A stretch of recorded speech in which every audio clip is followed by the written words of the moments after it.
एक सरदार इंटरव्यू देने गया। बॉस बोला, आप कितने बहन भाई हैं? सरदार बोला, हम 9 बहन भाई हैं। बॉस बोला, इनमें से आपका कौन सा नंबर है? सरदार बोला, टेलीनार का। महंगी से महंगी गाड़ी किसी का इतना दिल नहीं जलाती जितना फूलों से सजी आम सी गाड़ी एक कंवारे का दिल जलाती है। पुराने जमाने में फादर डे नहीं होते थे। बाप का जब दिल करता था जूता उठाकर औलाद को याद करवा देता था कि मैं बाप हूँ। शॉपिंग करते हुए जब दुकानदार कहता है 10,000 और अम्मी कहती हैं 2,000, तो मुझे अपनी फिक्र लग जाती है कि कहीं दुकान वाला मुझे पकड़ कर ना धो दे। एक शोर अपनी बीवी से कहने लगा, तुम्हें खुदा ने 2 आंखें दी हैं, चावल से पत्थर नहीं निकाल सकती। बीवी बोली, खुदा ने तुम्हें भी 32 दांत दिए हैं, 2-4 पत्थर नहीं चबा सकते। माँ बोली, जाओ हमसायों से चमचा मांग लाओ। पप्पू थोड़ी देर बाद आकर कहता है, अम्मी वो चमचा नहीं देते।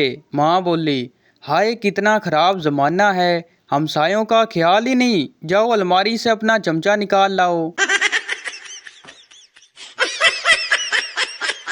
महीने की आखिरी तारीखों में मेरा बटवा भी प्याज बन जाता है। जैसे जैसे ही उसे खोलता हूँ आंसू निकल आते हैं। लड़की अपनी दादी से कहने लगी, मैं स्कूल नहीं जाऊंगी, रास्ते में लड़के मुझे छेड़ते हैं। दादी बोली, बहाने मत बना, मैं भी उसी रास्ते से रोज बाजार जाती हूँ, मुझे तो कोई नहीं छेड़ता। पहली मोहब्बत अचानक हो जाती है, दूसरी मोहब्बत पहली को बुलाने के लिए की जाती है, तीसरी मोहब्बत गुस्से में इंतकामन की जाती है, उसके बाद फिर बगैरती की आदत हो जाती है। उमर बोला, आज कौन से रंग के कपड़े पहने हैं? सबा बोली, तुम्हें तो बस यही बातें आती हैं। उमर बोला, अच्छा ये बताओ कि स्टेट बैंक किस तरह कम दर की शरह के बढ़ते हुए रुझान को कम कर सकता है? कम मुदाखलत से मालियाती इदारों में अफरात। सबा, वही जो ईद पर पहने थे ब्लैक वाले। लड़कों को 50 साल की औरत भी अच्छी लगती है, जबकि लड़कियां इतनी तेज होती हैं उनको 30 साल का लड़का भी अंकल दिखाई देता है। तेरा नाम चांद पर लिखने को जी चाहता है, मगर एक तो मेरा हाथ नहीं जाता, दूसरा ये ख्याल मुझे दोपहर को आता है, और तीसरा अम्मी ने दूर जाने से मना किया है। शोर बोला, आज घर बहुत साफ सुथरा दिखाई दे रहा है, फेसबुक बंद है क्या? बीवी बोली, अरे नहीं, मेरा चार्जर नहीं मिल रहा, ढूंढते ढूंढते सफाई होगी। ये उस दिन का वाकया है जब अब्बा जी ने मुझे बहुत मारा कूटा था। हुआ कुछ यूं था कि अब्बा जी ने मुझे बिजली का बिल जमा करवाने भेजा और मैंने उन पैसों से लॉटरी का टिकट खरीद लिया। गाड़ी इनाम में रखी गई थी। जब घर पहुंच के अब्बा जी को सूरत हाल बताई तो बहुत मार पड़ी, लेकिन अगले दिन जब सुबह सुबह सब सो कर उठे तो दरवाजे पर खड़ी गाड़ी देखकर सबकी चीखें निकल गई। सबसे ज़्यादा मेरी चीखें बुलंद थीं, क्योंकि गाड़ी वापडा वालों की थी जो मीटर काटने आए थे। अब्बा जी ने दोबारा मुझे कूटा। एक शेख के बेटे का एक्सीडेंट हो गया। डॉक्टर बोला, आपके बेटे की दोनों टांगें काटनी पड़ेंगी। शेख सर पकड़कर बैठ गया। डॉक्टर बोला, हौसला रखें जनाब। शेख बोला, कल ही ये बगैरत नूं नवी जुत्ती लेके दिती सी, पता नहीं दुकानदार वापस करेगा या नहीं। टीचर क्लासरूम से, हमारी क्लास में प्रिंसिपल साहब आने वाले हैं, वो जो भी पूछें उसका फटाफट जवाब देना है, मेरी इज्जत का मामला है। थोड़ी देर बाद प्रिंसिपल साहब तशरीफ़ लाए। उन्होंने आते ही पप्पू को खड़ा करके सवाल किया, बताओ अकबर बादशाह कहाँ पैदा हुआ? पप्पू बोला, फर फर फर। समझ ही नहीं आता हमेशा ऐसा क्यों होता है। जब बाहर से कुछ खाकर ना आऊं तो घर सब्जी बनी होती है और खाकर आऊं तो बिरयानी और पुलाव बने होते हैं। एक मौलवी ने चरसी को मस्जिद में वजू करते देखा तो पूछा, ओए चरसी तू यहाँ? चरसी झट से बोला, सही मिर्चें तो आपको तब लगेंगी जब मुझे जन्नत में देखेंगे।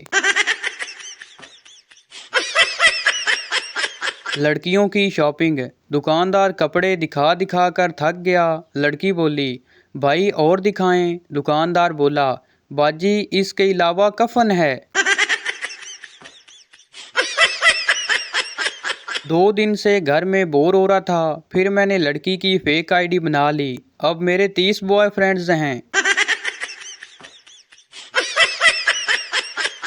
एक सास ने अपने 3 दमादों की मोहब्बत का इम्तिहान लेने का सोचा, इसलिए वो अचानक दरिया में कूद गई तो बड़े दमाद ने दरिया में कूदकर उनको बचा लिया।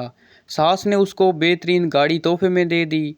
अगले दिन फिर ऐसे ही कूद गई तो निचले दमाद ने दरिया में कूदकर उनको बचा लिया तो उसको मोटरसाइकिल मिली। फिर तीसरे दिन सास दोबारा दरिया में कूदी तो सबसे छोटे दमाद ने सोचा कि अब तो साइकिल ही मिलेगी, बचाने का क्या फ़ायदा। तो उसने सास को नहीं बचाया और सास डूब गई। लेकिन फिर भी दामाद को एक ब्रांड न्यू मर्सिडीज मिली। किस तरह? ससुर ने उसको इनाम में दे दी। बीवी और शोहर मार्केट जा रहे थे तो एक फकीर ने कहा, शहजादी 5 रुपए दे दो, अंधा हूँ। शोहर बोला, दे दो, तुम्हें शहजादी कह रहा है, ज़रूर अंधा होगा।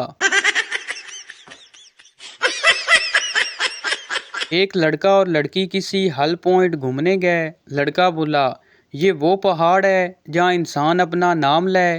तो जवाब में पहाड़ से उसके महबूब के नाम की आवाज़ आती है। फिर लड़का ज़ोर से अपना नाम लेता है, हारिस। लड़की अपना नाम सुनकर बहुत खुश होती है। अब लड़की ज़ोर से पुकारती है, आलिया। पहाड़ से आवाज़ आती है, हारून, रशीद, नईम, गौरी, अबू तैमूर, अब्दुल मुतलब, हारिस। लड़का बेहोश। अमेरिका ने एक मशीन बनाई जो चोर पकड़ती थी। मुख्तलिफ मुल्कों में उसका तजर्बा किया गया। अमेरिका में 30 मिनट में 15 चोर पकड़े गए। रशिया में 30 मिनट में 20 चोर पकड़े गए। स्पेन में 30 मिनट में 30 चोर पकड़े गए। इंग्लैंड में 30 मिनट में 60 चोर पकड़े गए। इंडिया में 30 मिनट में 300 चोर पकड़े गए। और पाकिस्तान में 15 मिनट में मशीन ही चोरी होगी। टीचर पप्पू से, तुम्हारा रिजल्ट बहुत ख़राब आया है, कल पापा को साथ लेकर आना वरना। पप्पू बोला, वरना क्या मैम? टीचर, वरना रिजल्ट फेसबुक पर अपलोड करके तुम्हारे पापा को टैग कर दूंगी। ज़माना नया, धमकी नहीं। उसके बाद पप्पू, मैं भी मम्मी को बताऊंगा, मेरी टीचर पापा की फ्रेंड लिस्ट में है। टीचर बेहोश। फकीर बोला, अल्लाह के नाम पर कुछ दे दो बाबा। शीदा बोला, दिन के वक्त खैरात लेकर रात को तुम फिर मांगने आ गए। फकीर बोला, महंगाई की वजह से ओवर टाइम कर रहा हूँ बाबा। एक लड़के ने 10 लड़कियों को एक कतार में खड़ा किया और अपनी माँ से कहा, इनमें से एक लड़की मुझे बहुत पसंद है, वही आपकी बहू बनेगी। बूझे तो कौन सी है इन 10 लड़कियों में से? अम्मा ने बहू सबको देखकर एक लड़की की तरफ इशारा किया कि ये वाली लड़की तुम्हारी पसंद की है और तुम इसी से शादी करने का सोच रहे हो। लड़का इंतहाई हैरत से बोला, जी बिल्कुल, मगर आपने कैसे पहचाना? माँ ने जवाब दिया, क्योंकि इन सब में सिर्फ यही लड़की मुझे जहर लग रही थी। एक खातून मौलाना के पास गई और बोली, हज़रत, मैंने सुना है कि तकब्बर बड़ा गुनाह है। मैं जब भी आईना देखती हूँ मुझे अपनी खूबसूरती पर बड़ा तकब्बर आता है। मैं इस गुनाह से कैसे बचूं? मौलाना साहब बोले, जिससे आप तकब्बर समझ रही हैं वो गलत फहमी है और गलत फहमी कोई गुनाह नहीं। एक औरत सड़क किनारे गोद में बच्चे को लिए खड़ी रो रही थी। मैंने पूछा, क्या बात है बहन? वो बोली, बच्चा बीमार है, डॉक्टर की फ़ीस और दवा के पैसे नहीं हैं। मैंने जेब से 1000 रुपये का नोट उसे थमाया और कहा कि जाओ और दवा भी लो और डॉक्टर की फ़ीस भी और बाकी पैसे वापस कर देना। वो डॉक्टर के पास गई और कुछ देर बाद वापस आई और 600 रुपये वापस भी कर दिए और ढेर सारी दुआएं दी। मैं मुस्कुराया और उसका शुक्रिया भी अदा किया। नेकी भी रहेगा नहीं हाली। उस औरत को बच्चे के इलाज और दवा के पैसे भी मिल गए और मेरा जेली नोट भी चल गया। तो भाई ये थी हमारी आज की वीडियो। उम्मीद करता हूँ आपको अच्छी लगी हो, तो इस चैनल को सब्सक्राइब लाइक ज़रूर कर दें ताकि हर नई आने वाली इस तरह की मज़ाहिया वीडियो आप तक पहुँचती रहे। शुक्रिया।